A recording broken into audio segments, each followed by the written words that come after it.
न्याय म्हणजे सत्याचा विजय. पण सत्य शोधायचं कसं?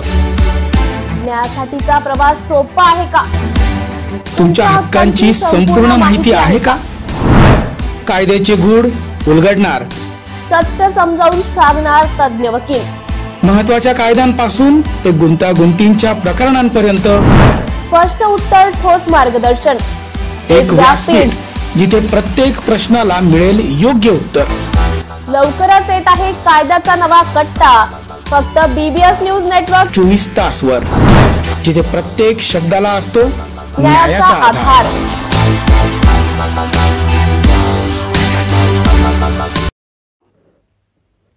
उपमुख्यमंत्री अजित पवार हे आज राष्ट्रवादी भवन कसबा येथे माळेगाव सहकारी साखर कारखाना पंचवार्षिक निवडणुकीसाठी इच्छुक उमेदवारांच्या भेटीला.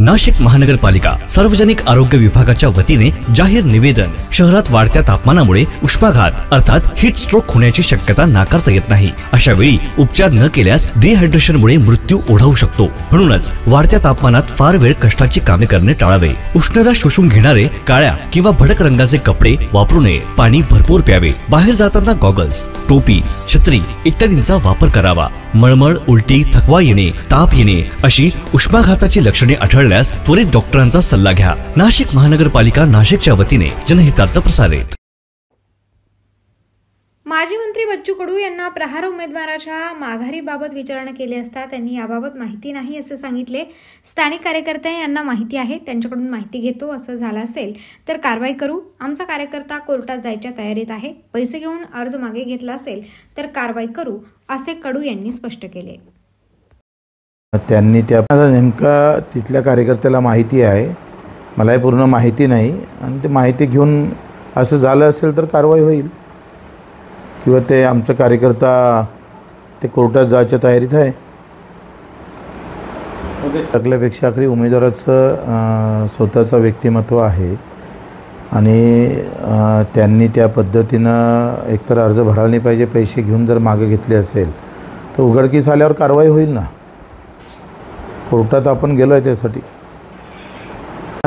नाशिक महानगरपालिकेच्या सार्वजनिक आरोग्य विभागाच्या वतीने जाहीर आवाहन. गुइलेन बॅरे सिंड्रोम अर्थात GBS ला घाबरू नका, पण दक्षता घ्या. पाणी उकळून प्या. स्वच्छ आणि ताजे अन्न सेवन करा. शिजलेले व न शिजलेले अन्न एकत्रित ठेवू नका. लक्षात ठेवा, अचानक पायात किंवा हातात कमजोरी किंवा लकवा, चालताना त्रास किंवा अशक्तपणा, बऱ्याच दिवसांपासून डायरिया अशी लक्षणे आढळल्यास त्वरित डॉक्टरांचा सल्ला घ्यावा व तात्काळ उपचार सुरू करावा. सार्वजनिक आरोग्य विभाग मनपा नाशिक द्वारे जनहितार्थ प्रसारित. सोलापुरात फॉर्च्युनर गाडीची सोशल मीडियात चर्चा. आजकाल हगवणे प्रकरणानंतर फॉर्च्युनरमधून उतरलं की संशय येतोय म्हणून गाडीवर लिहिला वेगळा अतुल खुपसे यांनी मजकूर. तशी तर मी मोठ्या घरची राणी, मात्र बदनाम केलं मला हगवणे यांनी. मी फॉर्च्युनर, माझा रुबाबच वेगळा. हगवणे कुटुंबामुळे नाव ठेवू लागलाय गाव सगळं. अतुल भाऊंनी मला रोखीत विकत घेतलंय, पण हगवणेमुळे फॉर्च्युनर जातीला लोकांनी धू धुतलंय. गाडीवर हा मजकूर लिहिण्यात आला आहे. वैष्णवी ताईला मी पहिल्यांदा भावपूर्ण श्रद्धांजली वाहतो. एका बाजूने खूप कष्टातून फॉर्च्युनर सारखी गाडी घेतली. सर्वसामान्याला फॉर्च्युनर गाडी घ्यायची, शेतकऱ्याला गाडी घ्यायची म्हणजे 2-3 वर्ष त्या ठिकाणी पैसा जमा करावा लागतो किंवा बँकेचं लोन करावं लागतं. अशा परिस्थितीत एवढी चांगली गाडी घेतलेली फॉर्च्युनर सारखी गाडी, पण फॉर्च्युनर बदनाम झालेली आहे. बदनाम होण्याचं कारण आहे हगवणे कुटुंब. हगवणे कुटुंबामुळे बदनाम झालेली फॉर्च्युनर जिथं जिथं आम्ही कार्यालयात जाऊ, वेगवेगळ्या गावाला जाऊ, ज्या ज्या ठिकाणी एखाद्या हॉटेलवर जरी उतरलं तरी विचारलं जातं की फॉर्च्युनर तुमची आहे का सासऱ्याची आहे. सासऱ्याकडून घेतली का बळजबरीनं सासऱ्याकडून घेतली का तुम्हाला दिली? म्हणजे फॉर्च्युनर गाडीला बदनाम केलेलं आहे हे हगवणे कुटुंबामुळं. म्हणून सर्वसामान्य शेतकऱ्यांच्या पोराला आपण मुली दिली, कष्टकऱ्याच्या पोरांना मुली दिल्या तर मुलींचं जीवन इथून पुढे सुखकर होईल आणि हगवण्यासारखी प्रकरणं होणार नाही. नाशिक महानगरपालिका सार्वजनिक आरोग्य विभागाच्या वतीने जाहीर निवेदन. शहरात वाढत्या तापमानामुळे उष्माघात अर्थात हीट स्ट्रोक होण्याची शक्यता नाकारता येत नाही. अशा वेळी उपचार न केल्यास डिहायड्रेशनमुळे मृत्यू ओढावू शकतो. म्हणूनच वाढत्या तापमानात फार वेळ कष्टाची कामे करणे टाळावे. उष्णता शोषून घेणारे काळ्या किंवा भडक रंगाचे कपडे वापरू नये. पाणी भरपूर प्यावे. बाहेर जाताना गॉगल्स, टोपी, छत्री इत्यादींचा वापर करावा. मळमळ, उलटी, थकवा येणे, ताप येणे अशी उष्माघाताची लक्षणे आढळल्यास त्वरित डॉक्टरांचा सल्ला घ्या. नाशिक महानगरपालिका नाशिकच्या वतीने जनहितार्थ प्रसारित. रिसोड शहरात मागील वर्षी एका खासगी रुग्णालयात सुरेखा काबरा या महिलेची प्रसूती दरम्यान सिझर झाले होते. मात्र 1 वर्षापासून रुग्ण महिलेचं सतत पोट दुखत असल्याने त्यांनी छत्रपती संभाजीनगर येथे तपासणी केली असता पोटामध्ये मॉपच्या कापडाचा तुकडा असल्याचे समजले. छत्रपती संभाजीनगर येथील रुग्णालयात पुन्हा पोटाची शस्त्रक्रिया करून पोटातील कापडाचा तुकडा काढण्यात आला. 1 वर्षाआधी या महिलेची रिसोड येथील खासगी रुग्णालयात प्रसूती करण्यात आली होती. त्या रुग्णालयाचे डॉक्टर अमोल नरवाडे यांनी चुकीचा उपचार केले असल्याचा आरोप महिलेचे पती गणेश काबरा यांनी केला असून या संदर्भात कारवाईची मागणी करण्यात आली आहे. महिलेच्या पतीने या संदर्भात पोलिसात तक्रार सुद्धा दाखल केली आहे. तो सीडी भी तुम्हारे पास रखो, पूरे फोटोग्राफ्स भी, एक एक स्टेप जो है ना मैंने पूरी रिकॉर्ड करके रखा पूरे सर्जरी की, समझे. संभाजीनगर कृष्ण शिल्प इथनं एक अर्ज प्राप्त झालेला आहे काबरा यांचा आणि आजच प्राप्त झाला. त्या अर्जावर आम्ही सखोल चौकशी करून कायदेशीर कारवाई करण्याची तरतूद केली.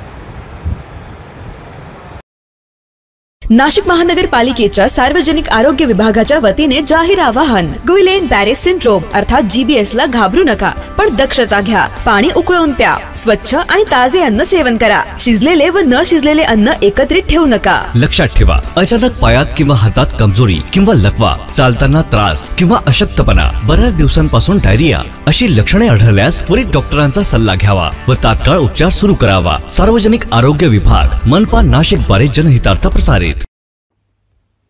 महाराष्ट्राचे उपमुख्यमंत्री अजित पवार यांना संपूर्ण महाराष्ट्रात दादा या नावाने ओळखले जातं, पण त्यांना घरी कोणत्या नावाने हाक मारली जाते हे कोणालाही माहीत नव्हतं. याबद्दल त्यांच्या पत्नी सुनेत्रा पवार यांनी स्वतःच खुलासा केला आहे. पुण्यात शिवाजीनगर इथं श्रमण या नवीन विधी कार्यालयाचे उद्घाटन सुनेत्रा पवार यांनी केले. त्यावेळी कार्यक्रमात त्यांना हा प्रश्न विचारण्यात आला. त्यांनीही अगदी सहज याचं उत्तर दिलं आणि एकच हशा पिकला. वहिनींना एक प्रश्न विचारायचा होता. छोटासा आपलं कळलं की आपल्या महाराष्ट्र राज्याचे उपमुख्यमंत्री सन्माननीय अजितदादा पवार, आम्ही त्यांना सगळ्यांनी लाडाने अजितदादा म्हणतो, बरोबर? तुम्ही त्यांना घरी काय हाक मारता? खूप वर्षापासून प्रत्येकाच्या मनात पडलेला प्रश्न आहे, बरोबर ना? ऐकायचंय का तुम्हाला? तरी पण आम्ही दादाच म्हणतो, कारण काय सगळे दादा म्हणतात आणि आता लग्नाला 40 वर्ष झाली. ठीक आहे, धन्यवाद. नाशिक महानगरपालिका सार्वजनिक आरोग्य विभागाच्या वतीने जाहीर निवेदन. शहरात वाढत्या तापमानामुळे उष्माघात अर्थात हीट स्ट्रोक होण्याची शक्यता नाकारता येत नाही. अशा वेळी उपचार न केल्यास डिहायड्रेशनमुळे मृत्यू ओढावू शकतो. म्हणूनच वाढत्या तापमानात फार वेळ कष्टाची कामे करणे टाळावे. उष्णता शोषून घेणारे काळ्या किंवा भडक रंगाचे कपडे वापरू नये. पाणी भरपूर प्यावे. बाहेर जाताना गॉगल्स, टोपी, छत्री इत्यादींचा वापर करावा. मळमळ, उलटी, थकवा येणे, ताप येणे अशी उष्माघाताची लक्षणे आढळल्यास त्वरित डॉक्टरांचा सल्ला घ्या. नाशिक महानगरपालिका नाशिकच्या वतीने जनहितार्थ प्रसारित. शिक्षण मंत्र्यांच्या मतदारसंघात घोटाळा होत असेल तर त्याची उच्चस्तरीय चौकशी झाली पाहिजे. अनिल देशमुख यांची मागणी. शिक्षण मंत्री दादाजी भुसे यांच्या मतदारसंघात मालेगावमध्ये नवीन तुकडी मान्यता देण्याचा घोटाळा आहे. अनेक अल्पसंख्याक शाळेत असेच घोटाळे सुरू आहेत. नवीन तुकडी मान्यता देण्याचा GR असताना बनावट कागदपत्रांच्या आधारे स्थानांतर करण्यात आले आहे. एकच व्यक्ती 2 शाळेत नोकरीवर आहे. शिक्षण मंत्र्यांच्या मतदारसंघात घोटाळा असल्याने सेवानिवृत्त जजच्या माध्यमातून चौकशी करावी. 100पेक्षा जास्त बोगस शिक्षकांची भरती झाली आहे. नागपुरात चौकशी सुरू आहे, पण राज्यस्तरीय चौकशी झाली पाहिजे.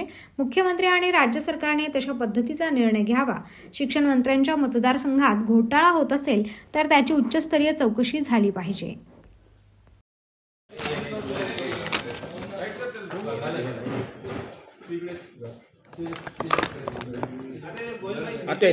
ऐसा रख लो ना, फिर ऐसे ही रख लो ना, जब कोई रखना है तो ऐसा रख लो ना, फिर यार ऐसे तुम्हें यकीन होता है.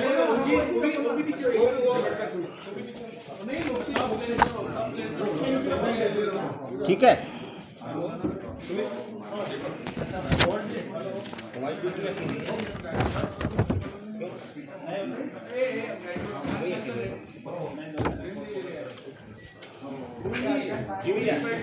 नंतर दे ना, नंतर दे.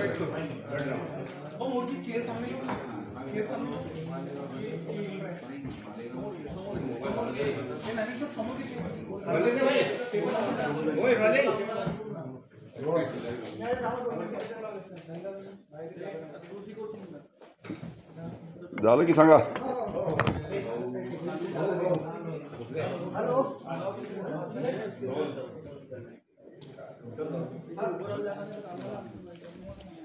चालू करू.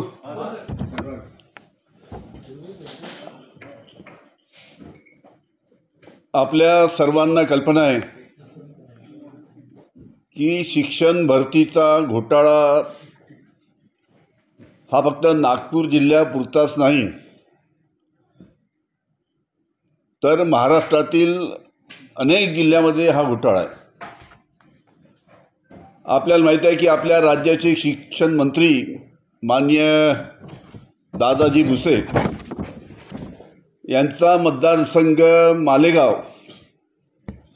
शिक्षण मंत्र्याच्या मतदारसंघात सुद्धा हा अतिशय मोठा घोटाळा शिक्षक घोटाळा आहे. दादा भुसे शिक्षण मंत्री यांच्या मालेगाव मतदारसंघामध्ये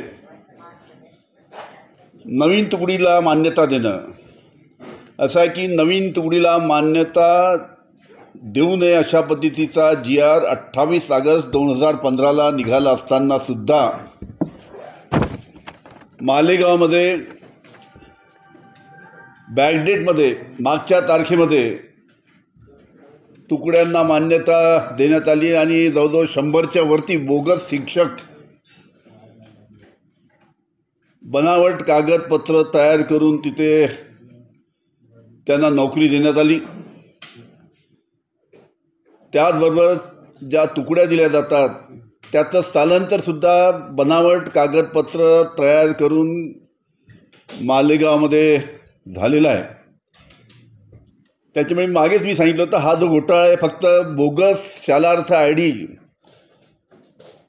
हा तर विषय आहेच, पण एकच व्यक्ती 2-2 शाळेमध्ये त्याला नोकरी आहे. अल्पसंख्याकाच्या शाळेमध्ये सुद्धा त्यानिमित्तानं मोठ्या प्रमाणात घोटाळा आहे. त्याच्यामुळे शिक्षण मंत्र्याच्या मतदारसंघामध्ये जर असा इतक्या मोठ्या प्रमाणाचा घोटाळा जर शिक्षक भरतीचा होत असेल तर मी मागेच माननीय मुख्यमंत्र्यांना विनंती केली होती की त्यांनी रिटायर्ड हायकोर्ट जज याच्या माध्यमातून एक कमिटी तयार करून त्याच्या माध्यमातून हा संपूर्ण महाराष्ट्रातला जो अनेक जिल्ह्यामध्ये अशा पद्धतीचा घोटाळा आहे त्या घोटाळ्याची चौकशी करावी अशी मी परत महाराष्ट्राच्या मुख्यमंत्र्यांना विनंती करतो. नागपूरमध्ये त्यांनी एक SIT निर्माण केली, ती चौकशी करते आहे, पण राज्याच्या स्तरावर जर रिटायर्ड हायकोर्ट जजच्या माध्यमातून नियंत्रणाखाली एक समिती तयार करून याची चौकशी संपूर्ण महाराष्ट्राच्या अनेक जिल्ह्यामध्ये जिथे मोठ्या प्रमाणात तक्रारी येत आहेत तिथे जर झाली तर चांगल्या पद्धतीनं हा घोटाळा पुढे येऊ शकेल. आणि म्हणून मुख्यमंत्र्यांनी किंवा राज्य शासनाने तशा पद्धतीचा निर्णय लवकरात लवकर घ्यावा ही माझी राज्य शासनाला विनंती आहे. नाशिक महानगरपालिकेच्या सार्वजनिक आरोग्य विभागाच्या वतीने जाहीर आवाहन. गुइलेन बॅरे सिंड्रोम अर्थात GBS ला घाबरू नका, पण दक्षता घ्या. पाणी उकळून प्या. स्वच्छ आणि ताजे अन्न सेवन करा. शिजलेले व न शिजलेले अन्न एकत्रित ठेवू नका. लक्षात ठेवा, अचानक पायात किंवा हातात कमजोरी किंवा लकवा, चालताना त्रास किंवा अशक्तपणा, बऱ्याच दिवसांपासून डायरिया अशी लक्षणे आढळल्यास त्वरित डॉक्टरांचा सल्ला घ्यावा व तात्काळ उपचार सुरू करावा. सार्वजनिक आरोग्य विभाग, मनपा नाशिक द्वारे जनहितार्थ प्रसारित. नाशिक आदिवासी हा मूळचा शास्त्रज्ञ आहे, नरहरी झिरवाळ यांचं वक्तव्य. राजकारणावर विचारण्याऐवजी विकासाबाबत विचारत चला. राजकारण हे चालूच राहणार आहे. राजकारणातील प्रत्येक ठिकाणावरची सिच्युएशन वेगळी असते. त्यामुळे आता पाऊस किती पडला त्याचं तुम्ही काही करणार आहात का असं मला विचारा. अशा नुकसानी झाल्या. आजची सध्याची परिस्थिती अतिशय गंभीर आहे. त्याच्यावर आपण गांभीर्याने घेतलं पाहिजे असं माझं मत आहे. राजकारणात वरच्या स्तरावर सगळे निर्णय होतात. दोघा तिघांना सोडून बाकीच्यांना माहीत नसतं. तुम्ही विचारतानाच असं विचारता माझ्यासारख्यांना तरी सरळ मार्गे विचारत चला. कोण काय बोललं यापेक्षा मला काय बोलायला लावायचे ते सांगा.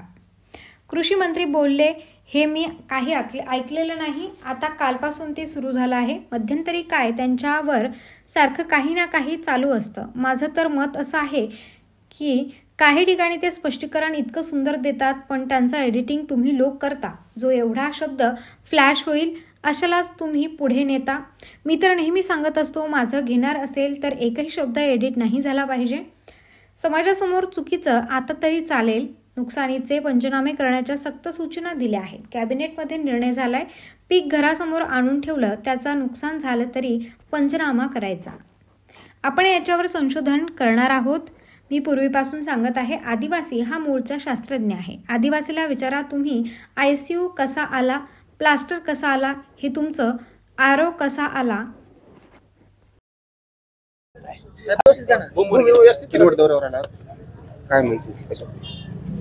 आज तसा जयंतरावनं एका लग्नाचा प्रोग्राम ठेवला आहे आणि त्यानिमित्तानं खूप दिवसाची माझी इच्छा होती आणि आहे का पूर्ण राज्यभर विशेषतः जिथं बहुल ट्रायबल आहे तिथं जाऊन थोडंसं एक सहज गेट टुगेदर चर्चा करावी म्हणून हा कार्यक्रम तसा माझ्या माहितीप्रमाणे वर्षभरापासून आमच्या डोक्यात होता. पण नाईलाजाने त्याला आज मुहूर्त लागला आणि त्यानिमित्तानं आपले सगळ्यांना भेटण्याची संधी मिळाली. आता बघू, जरा फिरल्यानंतर अंदाज येईल आणि जे जे काही सरकारच्या दरबारी मांडता येईल, सांगता येईल ते सांगण्याचा प्रयत्न आणि सोडून घेण्याचा प्रयत्न करेल.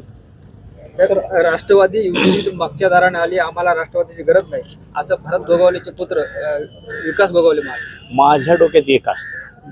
जेव्हा कोणी कुठं जातं ना तर सगळ्या ठिकाणी राजकारणावर जे विचारलं जातं ना त्याच्याऐवजी सरळ सरळ आता इथं ह्या काकांनी सांगितलं हे महत्वाचं आहे आम्हाला. असं काहीतरी विचारत चला, कारण आपल्याला हे राजकारण हे चालूच राहणार आहे. राजकारणातली प्रत्येक ठिकाणची सिच्युएशन वेगवेगळी असते. त्या पद्धतीने वरच्या स्तरावर काय घडतं ते आमच्या सारख्याला खाली काही त्याच्यातलं फारसं लवलेशही नसतो. त्याच्यामुळं आता पाऊस किती पडला, कसा पडला, त्याचं तुम्ही काही करणार आहेत का असं मला काहीतरी विचारा ना.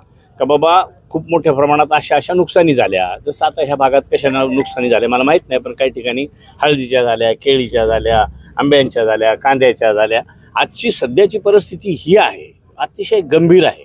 ह्याच्यावर आपण गांभीर्यानं घेतलं पाहिजे असं माझं मत आहे. आता राजकारणातलं मी फारसं वरच्या स्तरावर सगळे निर्णय होतात, त्याच्यामुळे ते काही दोघा तिघांना सोडून बाकीच्यांना माहितीही नसतं. साहेब, शेतकऱ्याचे प्रश्न तुम्ही एवढे गांभीर्याने घेतात, मात्र कृषी मंत्री असं म्हणतात की काय ढेकळाचे पंचनामे करायचे का, कृषी खातं म्हणजे ओसाडगाव.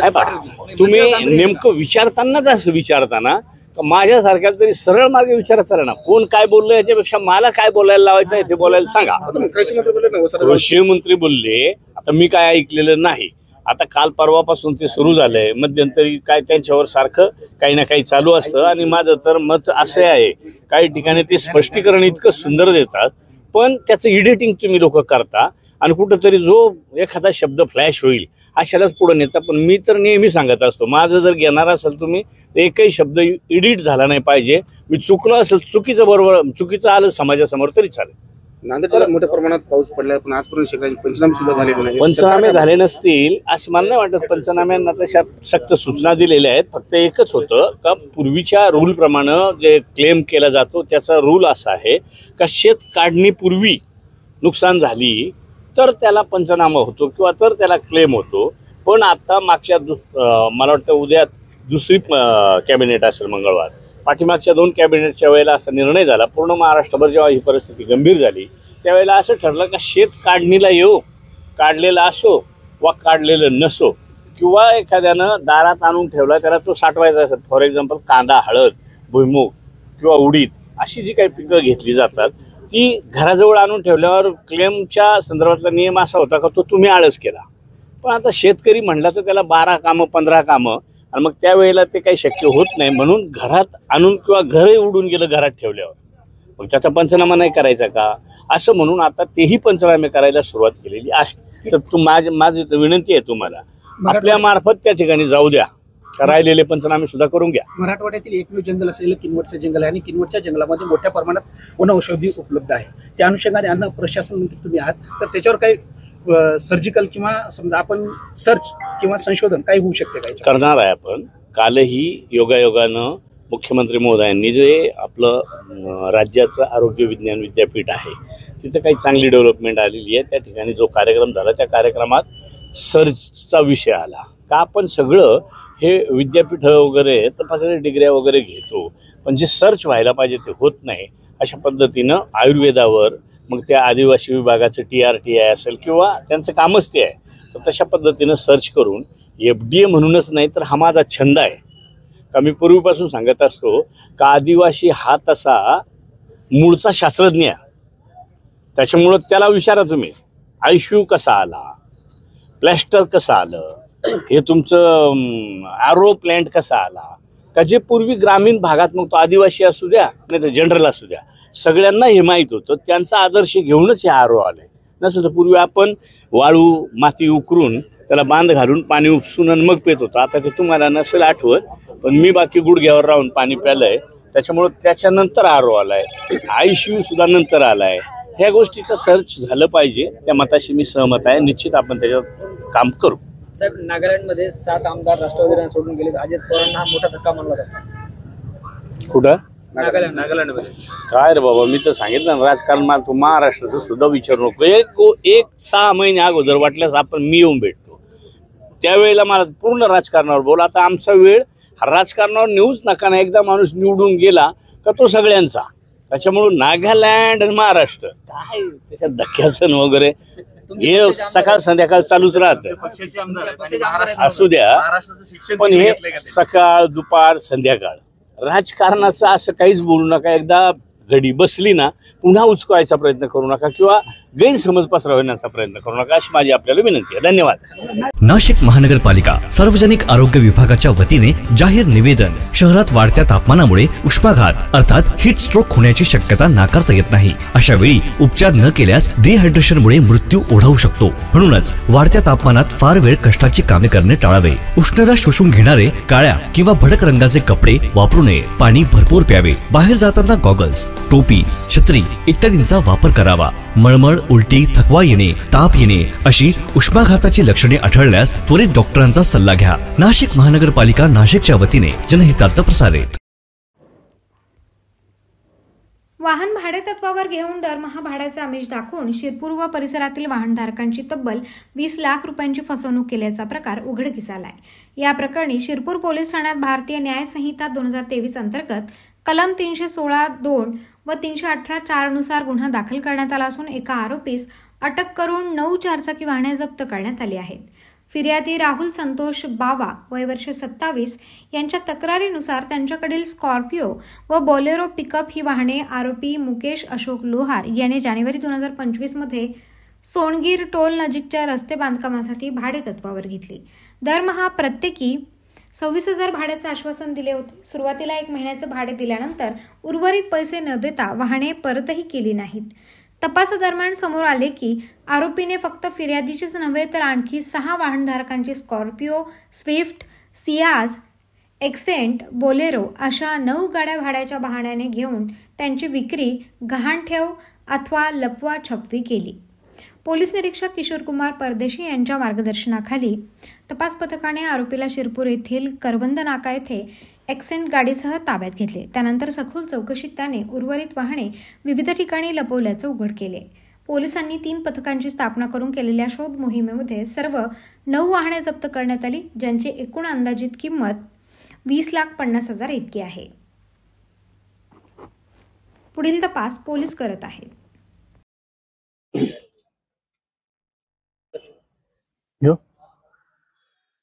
शिरपूर शहर पोलीस स्टेशन येथे राहुल संतोष बावा राहणार अहिल्यापूर शिरपूर यांनी फिर्याद दिली होती की त्यांच्याकडे एक स्कॉर्पिओ आणि एक बलेरो कार होती.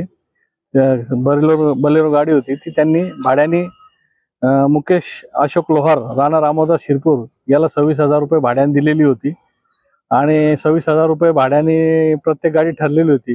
1 महिना त्यांनी भाडे दिल्यानंतर इतर महिन्यांना भाडे देणं बंद केलं आणि गाड्या सुद्धा दाखवत नव्हता. म्हणून मग 2-3 महिने झाल्यानंतर यांना शंका आली म्हणून त्यांनी पोलीस स्टेशन शिरपूर येथे तक्रार दिल्यानंतर तक्रारीमध्ये असं निष्पन्न झालं की सदर आरोपीने या गाड्या कोणाला तरी दुसऱ्याला पुन्हा भाडेतत्वावर दिलेल्या आहेत. त्याबाबत चौकशी केली असता आरोपीने आणखी इतर 6 ते 7 लोकांच्या गाड्या इतर ठिकाणी भाडेतत्वावर दिल्याचे निष्पन्न झाले आहे. म्हणून त्या संदर्भात गुन्हा दाखल करून पोलीस स्टेशन शिरपूर शहर येथे अधिकारी व कर्मचारी यांच्या 3 टीम तयार करून सदर गाड्यांचा शोध घेतला असता आरोपीने एक स्कॉर्पिओ, एक Hyundai Accent, Maruti Swift 3, Bolero pickup 3 आणि इकोफोर्ड 1 अशा 9 गाड्या त्यांच्याकडून हस्तगत करण्यात आलेल्या आहे. 20,50,000 रुपयाचा मुद्देमाल जप्त करण्यात आलेला आहे. आणखीनही 2-3 गाड्या रिकव्हर होण्याची शक्यता आहे. तर या अनुषंगाने पोस्ट शिरपूर हद्दीमध्ये जर अशा प्रकारे कोणाची फसवणूक झालेली असल्यास त्या व्यक्तींनी पोलीस स्टेशन शिरपूर येथे संपर्क साधावा असे आवाहन आम्ही या ठिकाणी करत आहोत. शिरपूर शहर पोलीस स्टेशनच्या टीमला पोलीस अधीक्षक देवरे साहेब, अपर पोलीस अधीक्षक श्री काळे साहेब यांनी योग्य ते मार्गदर्शन केल्यामुळे एवढा मोठा रॅकेट उघडकीस आणण्यास पोलीस निरीक्षक परदेशी व त्यांच्या टीमला यश प्राप्त झालेले आहे. धन्यवाद.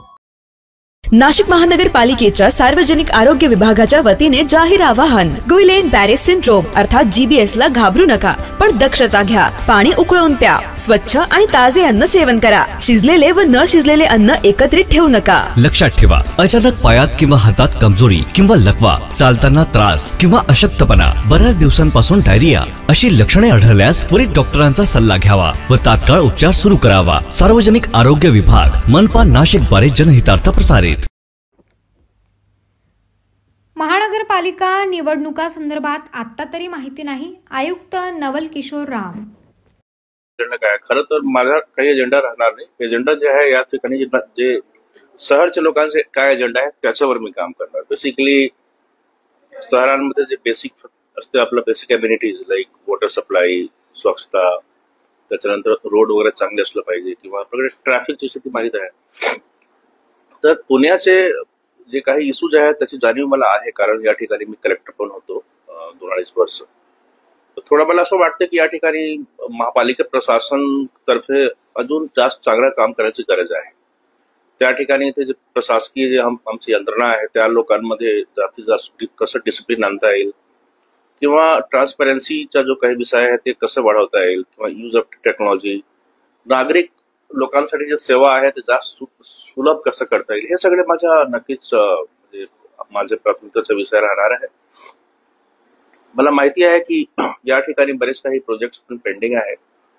मेट्रोचा विषय असेल किंवा काही खूप मोठे मोठे प्रोजेक्ट आहे. इथे आपला बुडा मोठा नदी जे आहे त्या ठिकाणी सुधारण्याचा पण कार्यक्रम सुरू आहे. असे बरेच काही प्रकल्प आहेत, ते थोडासा वेळेवर पूर्ण होणे गरजेचं आहे. पण त्याही पेक्षा जास्त महत्वाचे विषय आहे की नागरिक आहे या ठिकाणी आपल्या शहरांचे, त्यांचा जो रोजचा जो त्यांचे काही प्रश्न आहेत त्याच्यावर आम्ही कसं काम करतो, ग्रीव्हान्स रिड्रेसलसाठी प्रशासन किती सजग आहे, हे सगळे विषयावर थोडा माझा फोकस जास्त राहणार आहे. सर, येणारा काळ सगळा पावसाळ्याचा असणार आहे. 3 महिने पुढचा हेवी मान्सून प्रेडिक्टेड आहे. रस्त्यावरचे खड्डे हा 2 ते 3 वर्षांपासून पुणेकरांचा फार जिव्हाळ्याचा प्रश्न आहे, कारण की अनेक वेळा आश्वासनं दिली गेली. प्रशासक राज्य पावसाळ्याची कामच झालेली आहे, कारण मे महिन्याच्या पावसाळ्याच्या बाबतीत काही ठोस भूमिका नाले सफाई पण बऱ्यापैकी. बेसिकली पावसाच्या बाबतीत असं आहे की आम्ही तयारी वेळेवर करायला पाहिजे होतं नक्कीच. आणि यावेळी तुम्हाला माहिती आहे की मान्सून सुद्धा फार अर्ली आला. नॉर्मली मे अखेरमध्ये पाऊस पण होत नाही. थोडासा वेळ आता कमी आहे आमच्याकडे, पण मला असं वाटतं की जेवढे काही वेळ आहे त्याचं त्याच्यामध्ये आम्ही करू. आता मिशन मोडमध्ये मान्सूनची तयारी जी आहे ते आम्हाला करावंच लागेल. आणि हा नक्कीच मी या बाबतीत विचारणार करणार की आम्ही वेळेवर तयारी का केली नाही, हा पण एक प्रश्न आहे नक्कीच. पण जेवढे काही वेळ शिल्लक आहे त्याच्यामध्ये आम्ही करू, युद्धस्तरावर काम करू आणि हा जो प्रश्न आहे त्याला रिझॉल्व्ह करू. अतिक्रमण सुद्धा शहरातलं मोठ्या प्रमाणावर चारी बाजूने विस्तार होत असताना अतिक्रमण हा एक खूप महत्वाचा मुद्दा आहे. अनेक इलिगल कन्स्ट्रक्शन आजही शहरात कार्यरत आहेत, पण काही नियमबाह्य असताना सुद्धा ते अजूनही तिथे आहेत. त्याच्यावर कारवाई बघा, अतिक्रमण तर नक्कीच एक प्रश्न आहे. अतिक्रमणाच्या बाबतीत बरेच ठिकाणी कोर्टाचा पण निकाल आहे, तरी कारवाई झाली नाही असं काही लोक सांगतात. पण त्याचा एक खूप सविस्तर आढावा घेऊन त्याच्यामध्ये काहीतरी एक कार्ययोजना मी स्वतः तयार करणार. नाशिक महानगरपालिका सार्वजनिक आरोग्य विभागाच्या वतीने जाहीर निवेदन. शहरात वाढत्या तापमानामुळे उष्माघात अर्थात हीट स्ट्रोक होण्याची शक्यता नाकारता येत नाही. अशा वेळी उपचार न केल्यास डिहायड्रेशनमुळे मृत्यू ओढावू शकतो. म्हणूनच वाढत्या तापमानात फार वेळ कष्टाची कामे करणे टाळावे. उष्णता शोषून घेणारे काळ्या किंवा भडक रंगाचे कपडे वापरू नये. पाणी भरपूर प्यावे. बाहेर जाताना गॉगल्स, टोपी, छत्री इत्यादींचा वापर करावा. मळमळ, उलटी, थकवा येणे, ताप येणे अशी उष्माघाताची लक्षणे आढळल्यास त्वरित डॉक्टरांचा सल्ला घ्या. नाशिक महानगरपालिका नाशिकच्या वतीने जनहितार्थ प्रसारित. बाळासाहेबांचे संस्कार नाही, पण तुमचे डान्स बारचे संस्कार टेबलावर नाचताना सर्वांनी बघितले आहेत. आनंद परांजपे यांची महेंद्र थोरवेंवर टीका. गरळ काल पुन्हा एकदा युगपुरुष छत्रपती शिवाजी महाराजांच्या चरणस्पर्शाने पवित्र झालेल्या रायगड भूमीतनं कलयुगातील मुघलांच्या वंशजांनी आपली गरळ ओकली. प्रांताध्यक्ष खासदार सुनील तटकरे साहेब तर 2029ला पुन्हा एकदा रायगडचं नेतृत्व करून लोकसभेला विजयी होतीलच. पण ज्या रुमालाचा उल्लेख आपण केलात त्या रुमालाने आपला चेहरा लपवून आपल्याला पुढचं आयुष्य जगायला लागणार नाही ना. ही रायगडची जनता तुमच्यावर वेळ आणेल.